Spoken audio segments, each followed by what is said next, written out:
John Constantine, a Hellblazer podcast.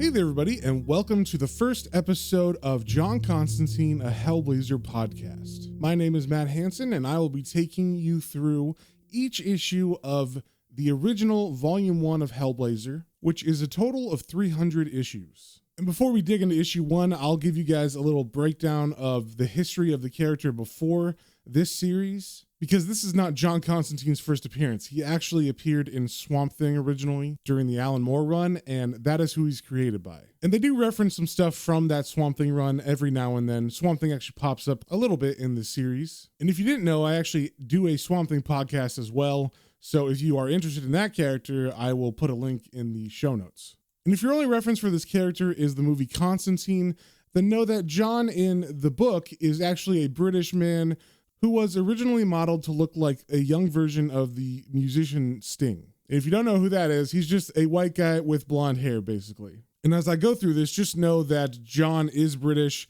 and he lives in London, so a lot of the people that I'm giving voices to are supposed to be British as well. So unless an accent is actually written on the page, I will not be doing a British accent. Oh, and also just to let you guys know, this episode is going to be a little bit longer than our normal episodes. Our normal episodes will be about 20 to 25 minutes, but this one's a little bit longer because it's the first issue, there's a lot of information, and also it's a double-size issue. All right, I think that's enough preamble, so let's get into issue 1. We see on the cover that this is from January 1988, and the covers of Hellblazer are a lot different than regular comic book character covers. Usually they're more esoteric, and there's just kind of hints of what's in the issue, and a lot of them actually just kind of look like a collage of things that you will find in the issue. So we can see on this one, in the background, we got John Constantine who's staring out at us. There is a letter with postmarks on it. There's lots of bugs and flies. There's a pentagram and a quill that looks like it's been writing in blood. And what's being written is not only names and places in English, but also symbols in some sort of ancient language. And for the time, this would have been super unique and very striking, I think.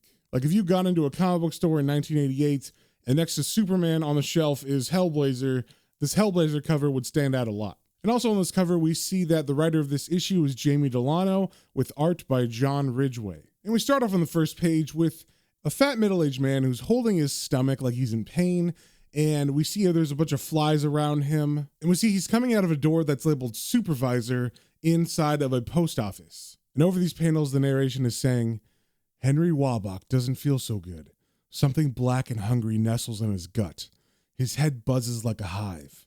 20 years he's run the Greenwich Village post office, never once betraying the sanctity of the U.S. mail. Until today. So as Henry Wabach rushes past his co-workers as he leaves the building, one of them turns and says, Say, Henry, are you okay? And Henry replies, I just gotta get some air. Gotta eat. So he runs out of the back fire exit, and the narration says, He shouldn't have opened the undelivered parcel, but he couldn't help himself. The funny thing is, he can't even remember what was in it. And as Henry exits the alleyway in the back, we can hear through the fire door one of his coworkers say, Jesus, where'd all these bugs come from? So Henry begins running down the street and he sees a hot dog vendor and he runs right to him. And the narration says, Now nothing matters but food. Food to calm the riot inside him. So as he runs up to the hot dog vendor, he yells, Oh, give me 6 mighty mouthfuls, Gino. And Gino replies, 6? What's the matter, Henry? You skip lunch? So as the vendor prepares the mighty mouthful hamburgers, the narration says, he knows it won't be enough. And then we cut to Henry eating the hamburgers, and he's not just normal eating them, he is shoving them in his face as fast as possible. And the narration says, a whole herd of burgers, hooves and all, couldn't fill the gaping beak of the giant fledgling that cries inside him. He lumbers through the early evening streets, scattering wrappers behind him like small carcasses. All is subordinate to his primal urge for food. Then we cut to a fancy restaurant that Henry has come to eat at, and the narration says, oblivious to all but the urgent pain of his hunger, Henry works his way down the menu. And the other patrons of the restaurant are watching this scene take place because Henry is not just eating like normal, Like I said earlier with the burgers, he is just shoveling food in his face. So the other patrons of the restaurant take notice of this, and there's a couple close to Henry that are watching him, and the guy is saying, "Look at the fat guy. He can't eat all of that." And the woman he's with says, "Jesus, that's gross. People should have more respect for their bodies." Oh, I should also mention that this is a fancy looking restaurant because the waiter is wearing a suit and the woman and man are also wearing very nice fancy dress clothes. So the waiter comes up to Henry and says, "Is everything satisfactory, sir?" And Henry replies, "More. I want more. Bring me a steak and French fries and gâteau." So the waiter does that, and in the next panel, we see the steaks have been brought, and Henry has literally just picked them up. He's not even using a fork and knife anymore, and he's hanging them above his head, and he's pushing them into his mouth whole. And it's a pretty grotesque scene. We can also notice that there's lots of flies buzzing around him, and the narration says, "But the more he eats, the more he needs. The fledgling is tearing at his innards." So as he finishes those 2 steaks, he stands up and he begins to move over to the other restaurant tables surrounding him, and he begins eating the food off the other patrons' plates. And the narration says, "A terrible fear evaporates the last of his self-control.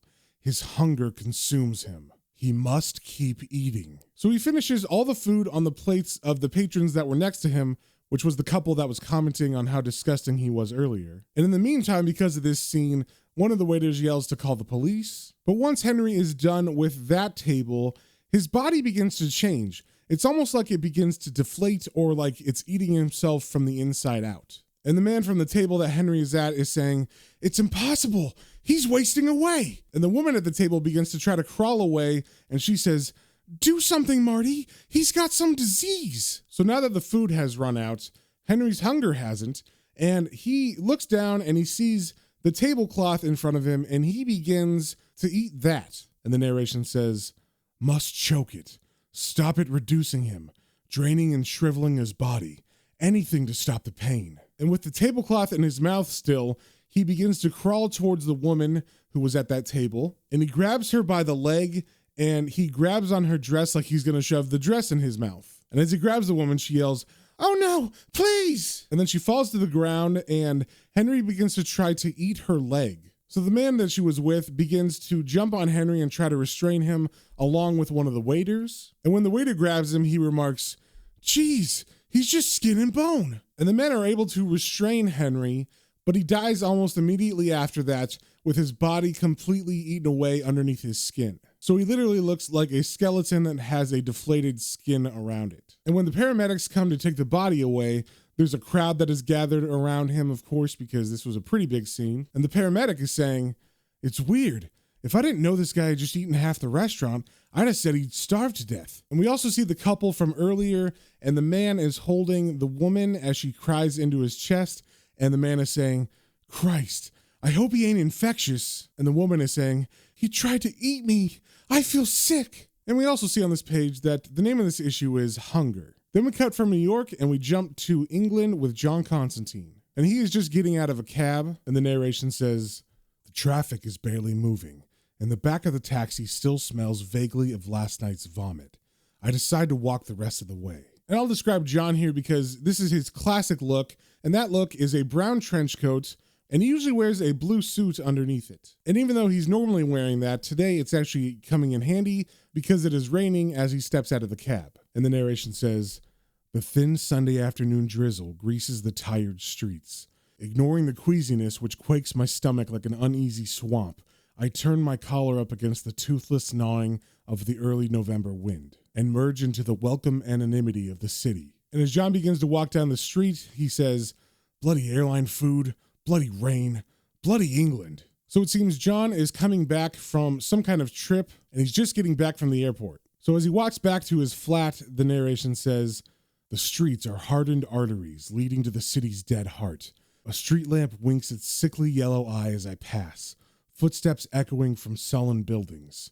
On the doorstep of my flat, I remember I lost my key in Patagonia. For some reason, this depresses me immensely." So John walks over to the call box at the entrance of his flat, and he pushes the button, and an old lady responds asking, "Who is it?" And John replies, "It's me, John." So the old lady comes out to let him in, and she also reprimands him as he walks past her, saying, And where the devil have you been for months and months with no word at all? And John replies, Oh, here and there, Miss M, here and there. And because he's being reprimanded, John's narration sarcastically says, It's good to get home, isn't it? And as he walks inside and she shuts the door, the narration says, A familiar claustrophobia envelops me, an aroma of mingled green and brown, stewed cabbage and furniture polish. So as John goes up the stairs to his flat, Miss M asks him, Just a minute, my boy. I have a bone to pick with you. And John replies, Not now, Miss M.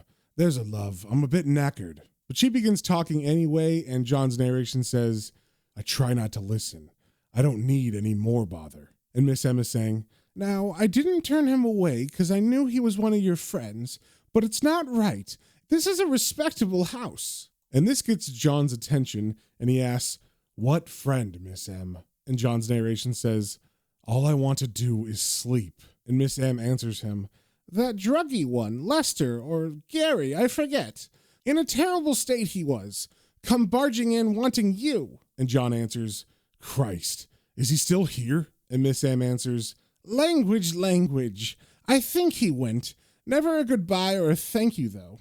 And he still owes me $17.50 for the parcel he sent me to post, all the way to America. So if you didn't catch that, some pal of John's mailed a package to America, and earlier with Henry, we saw him come out of the post office in New York, having just opened a package. So John turns to leave, and he's just getting more and more annoyed with her because he just wants to get to his flat. But she continues saying, As if I haven't got enough on my plate with the ruddy insects. And as John walks away, his narration says, She mutters off to torture more vegetables in her foul kitchen. I climb the threadbare stairs. A sense of dread climbs with me. Gary Lester. What did that messed up bastard want with me? He was never anything but bad news. So as John gets into his flat, he takes off his jacket and he gets a bit comfortable, and he looks around at the mess Lester has left for him. And I will say, it doesn't look that messy in the art, but as he enters, his narration says, HQ, sanctuary, home. I get quite sentimental about this place, especially when I'm away. It looks like a bomb's hit it, but that's normal. It smells bad, though. Acrid, more than just stale. So he goes to open the window, and when he does, he takes a deep breath of the outside air, and the narration says, I inhale the city's breath, rain-soaked diesel, and I admire the view. And we see just outside his window is a big billboard that says what I assume is just say no, but the word that starts with N is cut off, so I don't know if this is some other reference or if this is an anti-drug reference. So John goes to sit down in his armchair, and the narration says, The armchair no longer remembers my shape. Its fabric is gritty, uncomfortable. I can't settle. And as John goes to light a cigarette, he realizes that this is his last cigarette, and he yells, Damn, last bloody fag. I'll have to go out. Then he reaches over to the table next to him, and he picks up a magazine, and John's narration says, I decide to dull my senses with old news, but the crimson signature of Gary Lester lights a sudden flare of anger. And the signature of Gary Lester that he's talking about is a heroin needle that he finds as he picks up the magazine. And John exclaims, The dirty lowlife bastard. Then he picks up the needle and he sees there's still liquid in it, and he examines the liquid, and we can see that there's bits of insects floating in it, like flies' wings and their bodies. And John's narration says, The pulped contents of the syringe set my skin crawling. And John exclaims, Insects, for Christ's sake, he must have bloody flipped. So John decides to go look at the rest of his apartment, and he walks through a curtained door, and the narration says, I steel myself to look further. Mighty Mouse, the roster who lives downstairs, rumbles the floor with heavy reggae. I find this somehow reassuring. So John walks into the kitchen area, and he sees pretty much every dish he owns dirty, either in the sink in gross water, or just sitting on the counter next to the sink with dried food caked all over them. And John's narration says, In the kitchen, the stink's enough to blind you. Dirty dishes flounder in a Sargasso sea of iridescent mold. Nature has begun her reclamation. With morbid anticipation, I approach the fridge.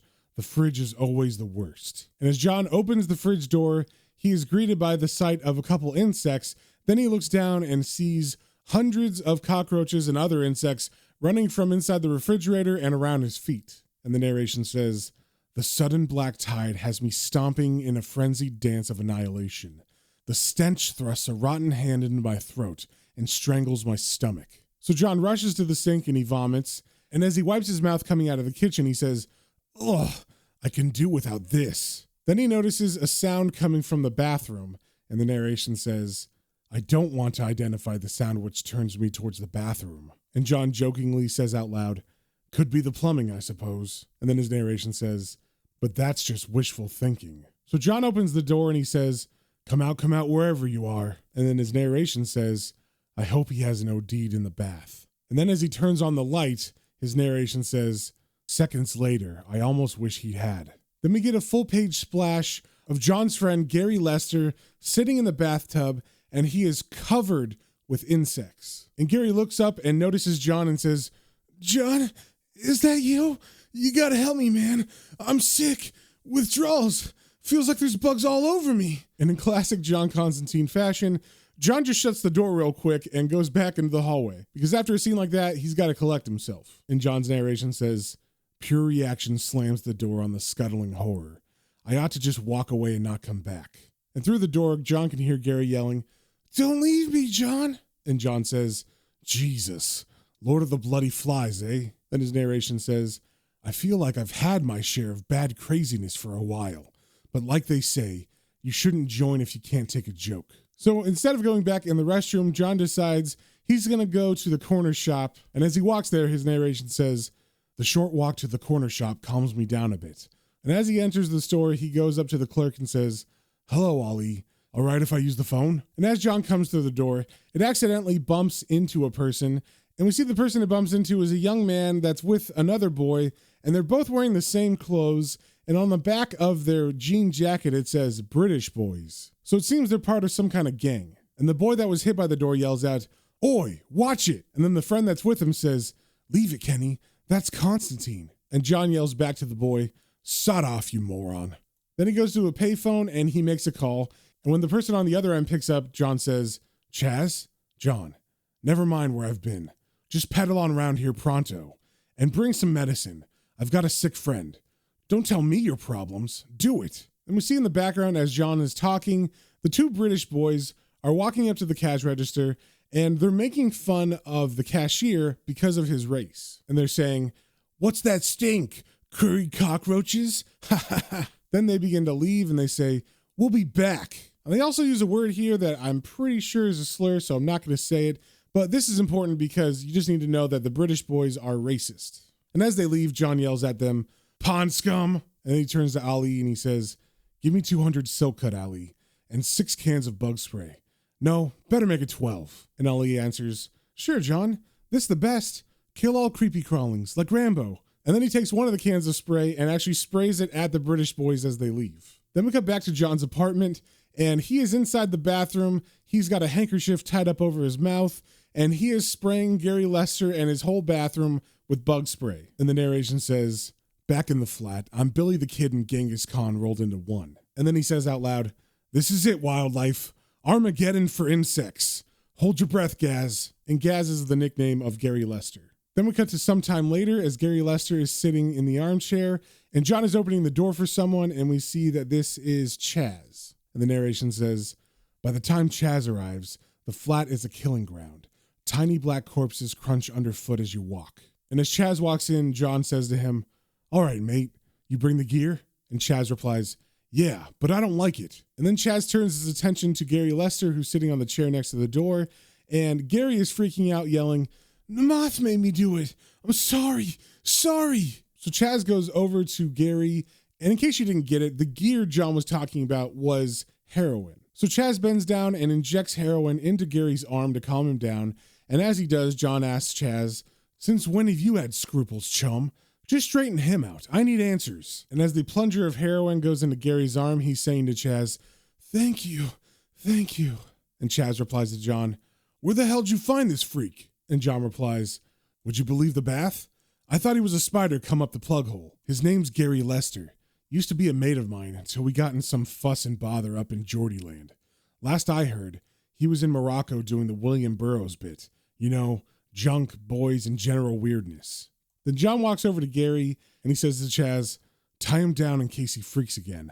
I'm going to put him under and find out what the scuzzy little toe rag's been up to." And then John's narration says, "I don't really want to know, but we're all junkies at heart." So John pulls out a coin that's hanging from a chain, and I believe he just begins to spin it around, and as the light reflects off of it, that kind of hypnotizes Gary. And John says out loud, "All right, Gaz, just relax me, old son.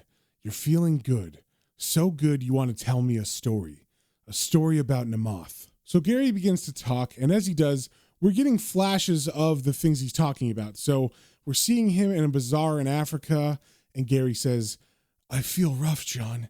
Tangier is hot, the kind of heat that makes the air buzz. I'm in the Medina trying to score, but I'm broke.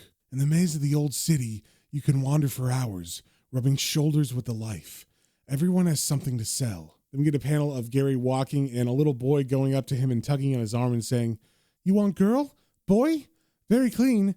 20 dirham. But Gary just walks away, and then as he's walking through an alley, he sees a beggar on the street, and his narration says, "The light falls in pale, golden fingers pointing out detail. This is a dream place. Anything can happen." Then as he walks by the beggar, we see a man throwing a starving boy out onto the street, and the man is yelling, "Safi! No work, no eat." And Gary's narration says, "They throw him out of the sweatshop. He falls, twitching at my feet. He's mute, no tongue." And Gary walks over to the boy and gets a closer look, and we see a very small, thin African boy who has scarification marks all over his body, and he looks like he's maybe having a seizure because his eyes are rolling back into his head. And the narration says, "He's not Arab, maybe Sudanese? Slave labor, I guess. I can see it in his eyes, just like Newcastle. Something inside him, something I can't resist. I take him home." Then we cut to the inside of the room that Gary's staying in here, and he has the boy tied down to his bed, and Gary continues saying, "In my room, a black passion seizes me. It's irresistible. I want to do it, need to. Breathless, I tie him to the bed and begin the exorcism. Outside, the sounds of the street are in another world. I light the candles, intone the chants. It's horrible. The boy writhes and shakes. His skin starts to blister. They come out of his flesh, thousands of them swarming. Have you ever heard a mute try to scream?" And in the panel, we see just that. The boy is screaming out as thousands of bugs burst through different parts of his skin, and above them, all the insects are forming into one giant insect that is staring at Gary Lester perform the ritual. And Gary continues, "It flails me with a million wings. I feel its power. Then I realize it wants to come out. It takes all of my energy, but finally I bind it. I'm too strong for it." And then John asks, "What about the kid?" But Gary doesn't answer that and just continues, "My magic molds it, overpowers it. This time I win." And in these panels, we see Gary is able to force the spirit of that insect creature into a bottle, or maybe it's actually like a glass decanter. So John doesn't let Gary get away with just ignoring his question. So he asks it again, saying, "Yeah? What about the kid?" So Gary answers, The kid? The kid is dead. Looks like he's been flayed. Flesh hangs in bloody tatters. Inside the magic flask, the thing writhes in smoke. I can feel it through the glass. It's hungry. It wants me. The funny thing is, I want it. Want to feel it inside me, scrabbling in my veins. But I resist. For once, I have the power. I trapped it, John. Trapped a demon. In a bottle. And in this panel, we see Gary hold up the flask, and he brings it close to his face, and he kisses it. Then we cut to the nighttime, and it's still in Gary's flashback, so this is that same night. And Gary says, "The high lasts until late at night, but the come down is vicious. It chomps my legs from under me. Stark fear punches me in the gut. The demon talks to me. A million tiny whining voices telling me its name. Namoth. I try to shut it out, but it keeps on, pleading, threatening. It sings out the night and whispers in the dawn. It feels my need and it fosters it. And all the time, the dead child on the bed, with wide eyes and mouth, silently calling more insects to a different feast. I hold out for another day, but I know I can't handle it alone. I need help. Your help, John. I mug a tourist for his passport and sell it for the airfare. I run." Then we see Gary arriving in the UK, and his narration continues. "At Heathrow, I'm cold. My skin crawls. I haven't had a fix for days. Customs don't bat an eye. Luck of the devil, I suppose. I hold on to hope. John Constantine will know what to do. And in this present moment, the hypnotized Gary sits up and angrily yells, "But you're not there, are you?" And John says to him, "All right, mate, calm down. I'm here now." So Gary does, and he continues, "I blag my way into your pad, then go out to get some junk so I can think straight. But the scene's changed. Everything's different now. It makes me lock myself in, makes me a prisoner. It works on me constantly, promising me freedom from fear, from pain, if only I will give it the same release." And in these panels, we can see Gary trying to find some dope, but he can't. And then he's just back at the apartment with the flask, and Gary is swatting at the crazy amount of bugs that have just started appearing in the apartment. Then it seems the words of Namath are getting to Gary because we see him loading a heroin needle full of the dead flies that he's killed. And the narration continues. "I'm crazy, and the insects have started to arrive. I'm on the edge, and the edge is crumbling. It makes me do weird, dark things. If I don't get rid of it, I know it'll kill me." Then we see John's landlady, Miss M, at the door, and Gary is talking to her as bugs fly out of his apartment. And Gary's narration says, "The old girl says she thinks you're in the States. I remember your friend Emma, so I send it to you there. John Constantine will know what to do, I think. John will know." So now that John knows what happens, he talks to Chaz next to Gary in the chair, and he says, "I know what I'd like to do with the useless bastard. Kick his arse out of here and get some kip." And Chaz replies, "I could take him and dump him somewhere, John." And then John begins to untie Gary and says, "Nah, it's a bloody horrible mess, but I suppose I'd better sort it out. Chaz, in that drawer, get us a pen and paper." So Chaz brings John the pen and paper, and they set it down in front of Gary, and then John puts a pencil in Gary's hand, and he says, "Right then, Gaz, you can rest soon, but first, I want you to draw the mute kid. Bone structure, tattoos, the lot." So Gary, in his stupor, is able to actually draw a pretty good version of what that possessed kid looked like. And John looks at the drawing and says, "Not bad. You should have stuck it out at art school instead of pouncing about with magic." And then Chaz asks, "Are you finished with me then, John?" And then John gets a big shit-eating grin and puts his arm around Chaz and says, "Oh no, chum. You'd better go and pick 3 days worth of food, fags, and dirty books. You're going to be doing a spot of babysitting." And Chaz tries to argue saying, But John cuts him off and says, "No buts, mate. You owe me." So John goes to sit by his window and smoke, and as he does, he kind of looks out it, and we see out the window, he's remembering his artist friend Emma, who lives in New York, and she actually died during the Swamp Thing run that Alan Moore wrote, but we just have to know that she's dead, and that's actually the woman that Gary mailed the package to, and that's why it was an undelivered package, because she was dead. So as John looks out the window, he says, "I know I won't sleep. I light a fag and check the street. The girl outside reminds me of Emma, but Emma's on the other side of the world, and she's dead." So the next day, John actually goes to an anthropologist professor that he knows, and he wants to show the professor the picture that Gary drew him yesterday. So as he walks there, he gives us a little narration that says, "The professor's an anthropologist and a bit of a dabbler in the occult. A bit barmy, but he knows his stuff." So as the professor examines it, John asks, "What do you reckon then, prof?" And the professor says, "Interesting, yes. I've seen similar tattoos in southern Sudan. Only one tribe still practicing this kind of sacrificial magic as far as I know. A branch of the Dinka people. The tattoos are a spell of binding or containment. The shaman must be a master of elemental magic."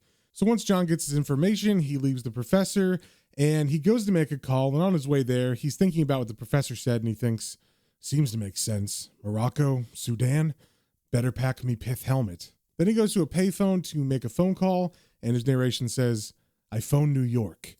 Midnight's a Haitian heavyweight. Fancies himself as the Papa Doc of crime. Good magician, though. I like to wind him up." And then as John lights a cigarette while he's talking on the phone, Papa Midnight answers, and he says, "Hello, Pops. Constantine. Listen, this is important. Is anything weird going down? You know, any funny bugs in the Big Apple? Yeah? Starved in a restaurant? Oh, just a hunch. I gotta run now. Say hello to the skulls for me." Then we see John taking a taxi to the airport again. And by taxi, I mean Chaz. So as he's getting dropped off at the airport, his narration says, "That Papa Midnight. No sense of humor. His voice sounds like it could grind bones. It looks like this Namath is out and about in NYC then." Then we cut into the conversation that John is having, and he's telling Chaz where he's going, and he says, Africa first, though. Find out what's what. And Chaz replies, I'm afraid that's a bit out of my way, Gov. Then we get to Africa, and John has flown there, and we see him walking around on the plains, and he's going to a village, and as he does, we get some narration that says, Yesterday I was shivering in London. Now the Sudanese sun scorches the skin from me like a blowtorch. I hope there's no gorillas. Don't want to wind up as a hostage. It's already cost me an industrialist's ransom to get this far. And we see John's guide saying to him, We walk now, 2-3 hours. And then John's narration says, It takes 5 hours, as the sun wobbles down into the horizon, spilling its blood across the plain like a wounded animal. And we see they finally arrive at the village, and John is saying, This is another world. I feel like a spaceman. And his guide, not understanding, says, Too much sun, boss? So they go into the village, and John begins to show people the drawing, and the narration says, They watch me strangely and in silence. I show them Lester's portrait of the mute. The guy jabbers in rapid Dinka, but I have already seen the spark of recognition. The quick glance of coal-black eyes towards the hill, and the hut which stands alone. So John goes over to the hut that's alone by itself, and as he approaches, he says, Hello? Anybody home? And then when he gets to the door, he just opens it up, and there's an old man sitting in there, and he says, Enter. I had expected you sooner. The entrails of the she-goats indicated yesterday as the time of arrival. And John replies, Yeah? Well, you can't rely on anything these days, can you? Where'd you learn your English then? And then the old man, who's probably a shaman, says, You hear English? I do not speak English. And then John jokingly says, That's neat. The Pentecost effect. You could get a job at the United Nations. And while John's in here, he begins to pick stuff up and kind of look at it without asking the old man. And as he's looking at one of these things, the old man says, I know you now. You are the laughing magician. I dreamt you once. And John replies, Yeah? Hope you didn't wake up screaming. And then the old man gets very serious and says, Is it true? The hunger spirit is loose again. The sacrifice was in vain. And John confirms the old man's fears, saying, Afraid so, old son. And then the old man says to John, And you would learn to bind it again? And John answers, Well, I was sort of hoping to persuade you.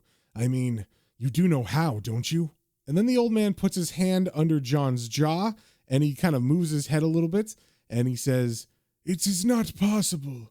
My power is tied to this place, this earth. But if you are strong enough, we could share a vision of what has been and what could be again. And John sarcastically says, I'm game for a laugh, yeah. So the old man prepares a ceremony, and we see John and the old man sitting around a fire in the middle of the hut, and they are chewing on some kind of root. And John's narration says, We chew. The root is bitter and drops into my empty stomach like goblets of molten lava. Within moments, my head is erupting, smearing reality up the walls. Christ, I hate psychedelics. Then as John begins to trip, the old man begins to do something to his face around his eyeball, and he reaches out towards John's face, and the narration says, He fiddles with his face. His other hand rushes me like an express train. Surely he won't. Terror explodes into a sudden agony of blackness as he takes my eye, replacing it with the soft fruit torn from his own body. So now that the old man has ripped out John's eye, he replaces it with his own eye in John's socket. And the narration continues. A scalding pain cuts a red line through black, through white. We run together and spread out into memory. Why does primitive magic always hurt? Then we go back into the memories of the old man, and the narration continues. There are flies drinking from the eyes of children, flies in the eyes of flies. I breathe the scent of flesh, broiled by the pitiless sun in a broth of disease and death. So basically, John is remembering through the eyes of the old man what happened and how Namoth came to the village, and then what they did to bind Namoth to the boy. So the narration continues. In stationary suffering, the silent starving accuse me. They look to me for protection.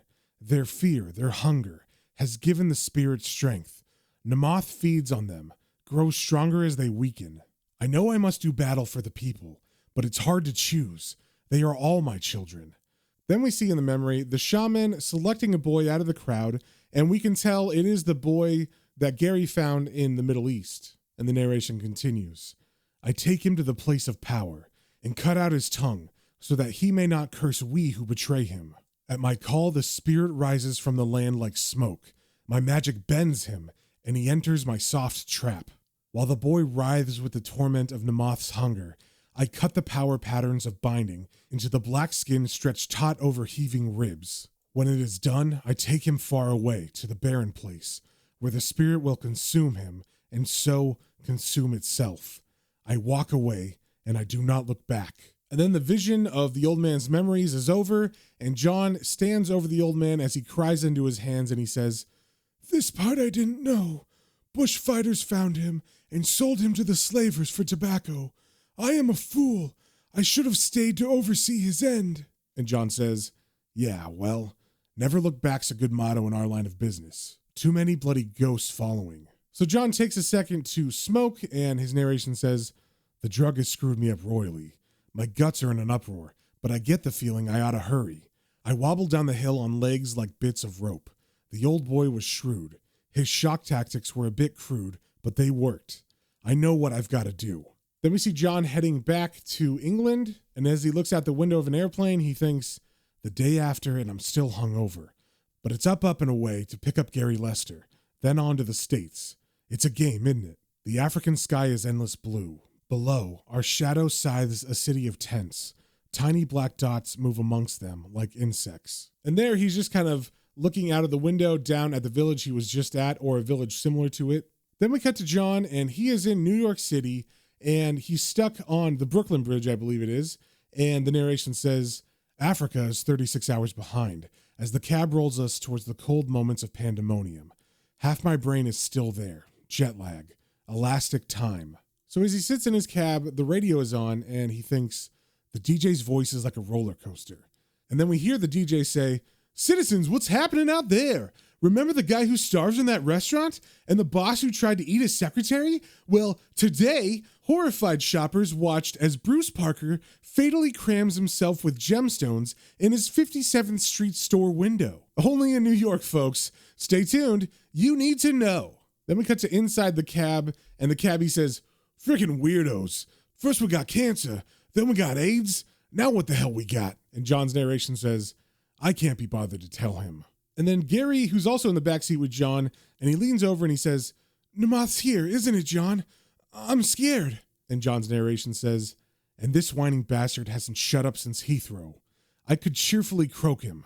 Then Gary continues, "Will this Papa Midnight have any gear, John? I really need it, man." Then we cut to an office on the top floor of a building, and we see a black man grabbing a skull, and as he does, we also hear a radio say, effect on the victims is characterized by a consuming hunger for an object of obsession. It could be a virus-induced behavioral disorder, or nonsense. It is the Lord wiping the smile from the face of the devil. It is a warning to the sinners, a sign for the righteous." So the black man listening to this radio program picks up the skull on the table, and as he does, he walks over to the window and he shows it the skyline, and he says to it, "Do you feel it? The danger in the air. Come, sister, tear yourself from the pleasures of hell. Advise me. Out there in the jungle, something moves. Can your dead eyes see its face?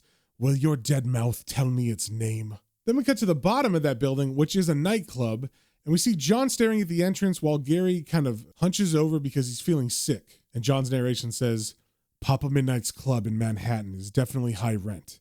I have more of a chance of getting an alligator through the front door than Gary Lester. It'll have to be the service entrance." And as they walk around to the side of the building, Gary says to John, "Are we going to get the junk now, John?" And as they turn the corner, John gets super mad because Gary will not shut up about this, and also this is all his fault. So as John turns the corner into an alley, his narration says, "This man has got to be told. I count 10 paces to the basement garage. Then I snap." And John pushes Gary down the ramp and says, "Stop going on about dope." And Gary falls forward saying, "What?" And as John walks down after him, he says, "Because you are a stupid, weak cretin who can't resist screwing himself up. We are on the verge of a mass demonic possession in one of the foremost population centers of the globe." And Gary puts his hands up and he says, "Don't hurt me." And then John pauses for a moment and his narration says, "Temper, John, temper. The pathetic sod." Then John walks to the staff entrance at the bottom of the basement, and Gary follows, and Gary says, "Sorry, I'm a bit wobbly." And John replies, "Yeah, well, you'd better keep it together with old Midnight, mate. He's a bit of a tasty geezer." And then as John picks the lock to the staff door, he continues, He's into a lot of weird stuff. This club fronts as an illegal gambling joint. I took him for 50 thou last year. Then there's the arena. That's for real sickos. Then the lock he's picking pops open and he says, come on. Then we cut back up to the penthouse where the black man is still talking to the skull and he's saying, you tell me you do not know it? Sister, I thought your intimacy embraced all the demons of hell. And then he sets the skull back on the desk, and as he does, he must have got an answer. We don't hear it, but he must hear it in his head because he answers the skull saying, newborn and hungry, is it? Then we must make sure it dines elsewhere. Then we hear the radio transmission again saying, Dr. Arnold, Reverend Barrister, I must interrupt you. Reports are coming in of another Kramer incident. In the Bronx, a 30-year-old man has gorged himself to death on a collection of rare comic books. Then the black man goes over to a button on the wall that has a speaker on it, and he pushes the button and he says into the speaker, servant, bring me a white fowl. Then we cut to John and Gary in the basement still, and John is still telling Gary what Papa Midnight is like, and he's saying, he can be a bit bloodthirsty at times, like all your voodoo types. He's a pretty spooky guy. And then John sees a pair of double doors that say fire on them, and he points to it and says, elevator's down there, I think. Then he continues talking about Papa Midnight saying, yeah, packs a lot of clout does old Midnight. Then as John opens the door, he yells, Jesus, what's that smell? Worse than a bloody zoo.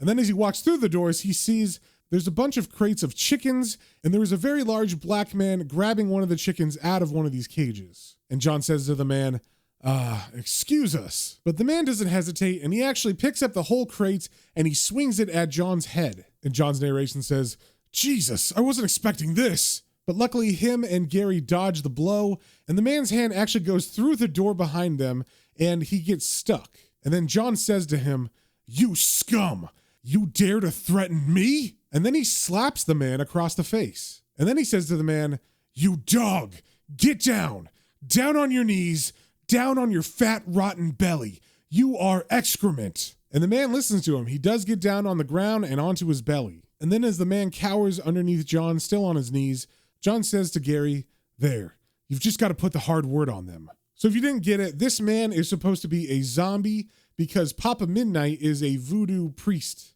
So during that scuffle, the zombie broke the chicken cage. So John picks up the chicken just in time to hear Papa Midnight over the intercom yell again, hurry up with the fowl, imbecile. Have you forgotten how to work the elevator again? Press the top button. And when John hears the voice, he says, ha, his master's voice.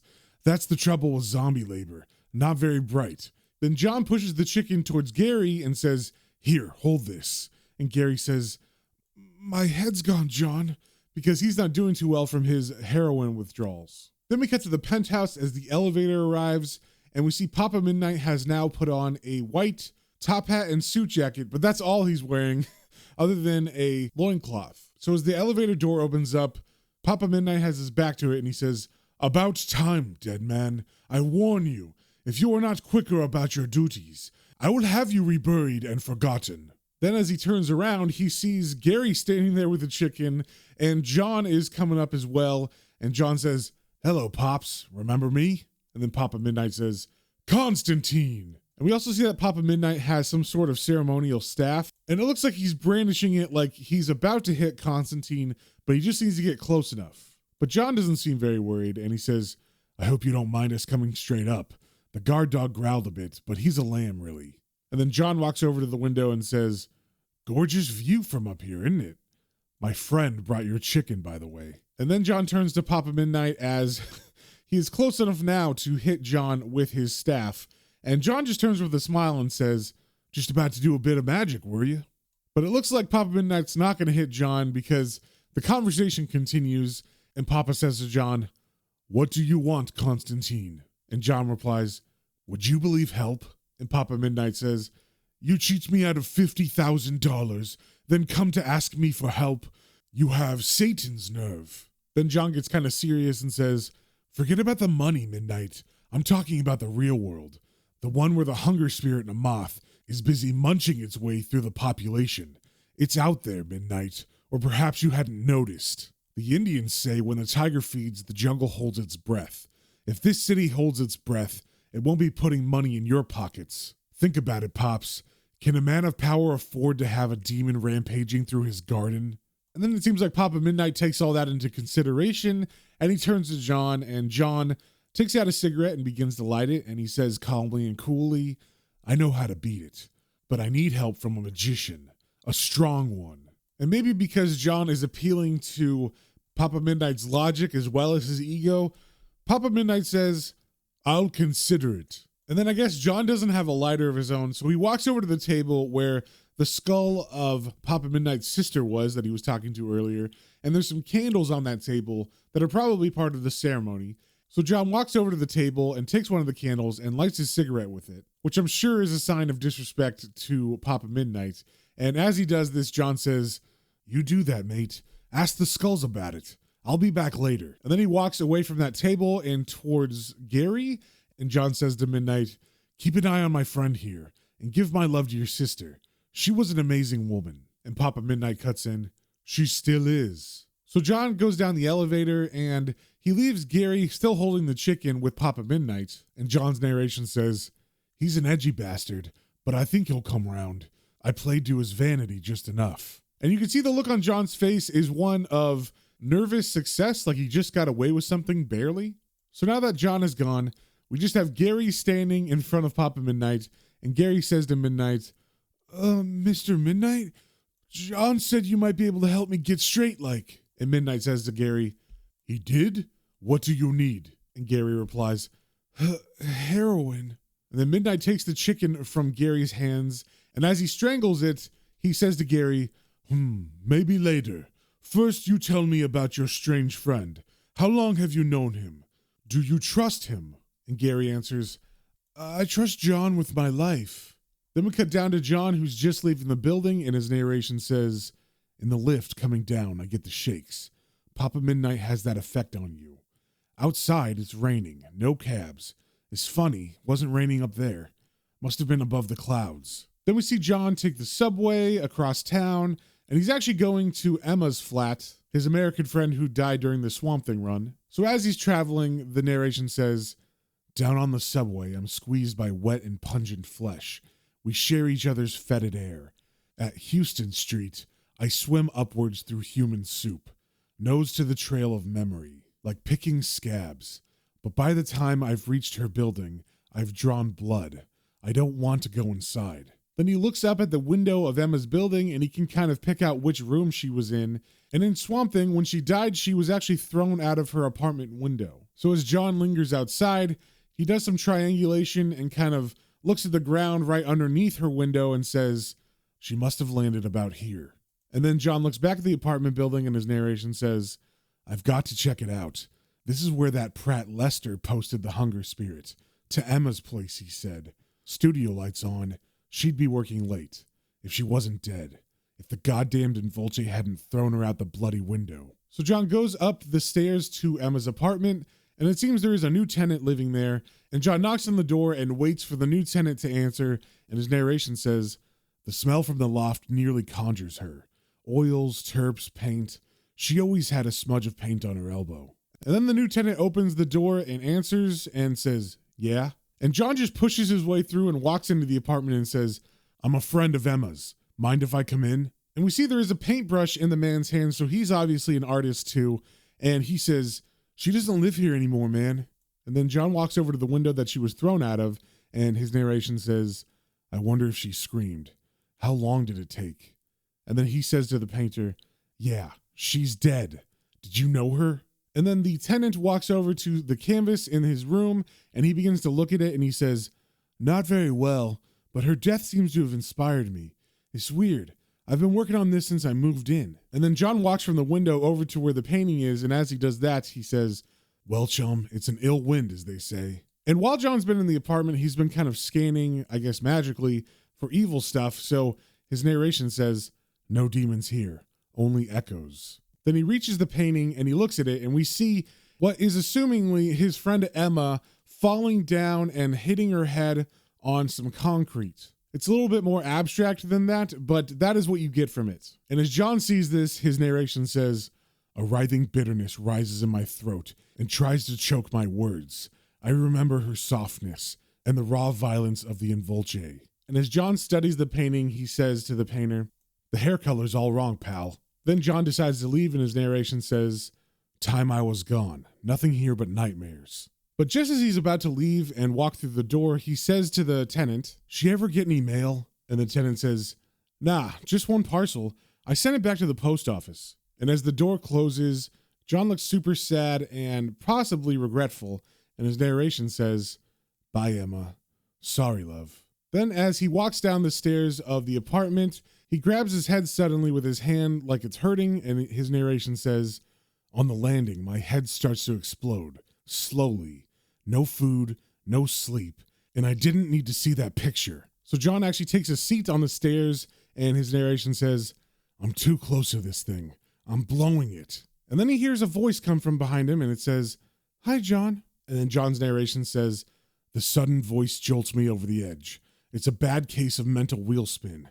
I struggle for traction and fail." And John is freaking out because he knows that voice, and he turns and he says, "Emma." And his narration says, "Emma is dead, but Emma is talking to me. I can hear her." And Emma says to John, "You don't look very pleased to see me." And John says, "How are you?" And then John's narration says, "Either Emma is alive, Emma is a ghost, or I've flipped." And Emma answers his question of how she is with, "I'm dead, smartass. What do you think?" And John's narration says, "I suppose it was a stupid question. I can't fight this. I need all my strength for Namoth." Then Emma says to John, "You took your time visiting the scene of the crime." And John replies, "I didn't see the point. You were dead." And John thinks, "Best play it straight." And Emma says, "I missed you, John. It's lonely where we are." And John asks, "We?" And he thinks, "Might as well get the whole picture. Face it, mate, you've snapped. It had to come sooner or later." So John is thinking, out of all of those options he said earlier, he has definitely flipped and he has gone crazy. And as John lights a cigarette, Emma says, "Yeah, we're all here.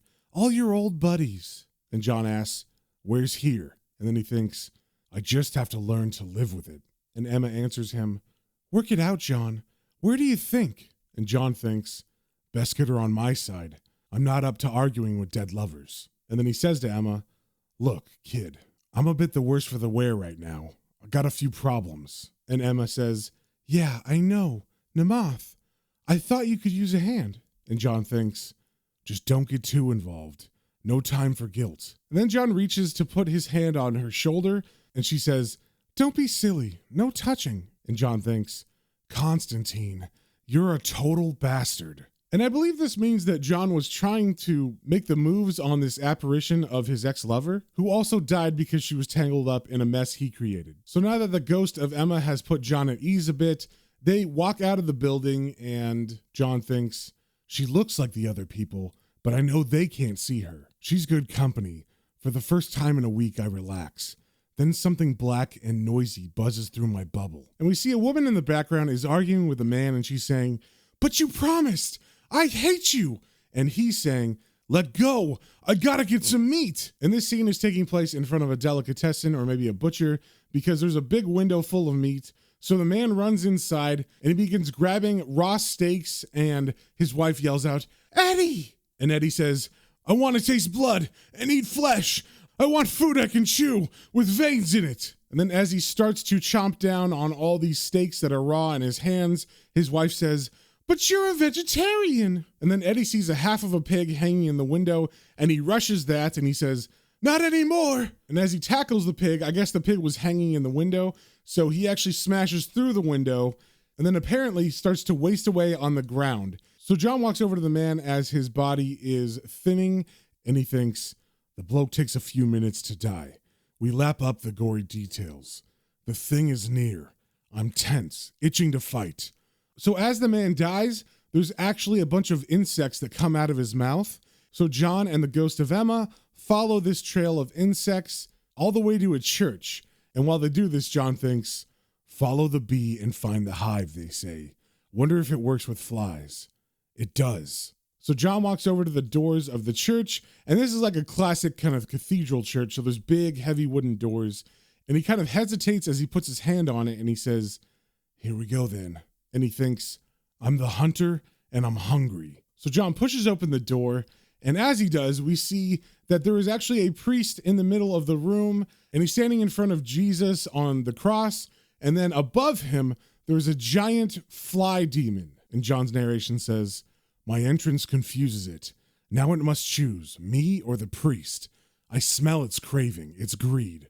Bile rises in my mouth." And John yells out to the demon, "Come on then, you maggoty piece of hell meat. Eat me. I'll bloody choke you." And the ghost of Emma says to John, "John, you idiot. Get out. You're not strong enough." So the fly demon directs his attention to John, and I guess his wings begin to flap because John's narration says, "It fans me with a draft of pure fear.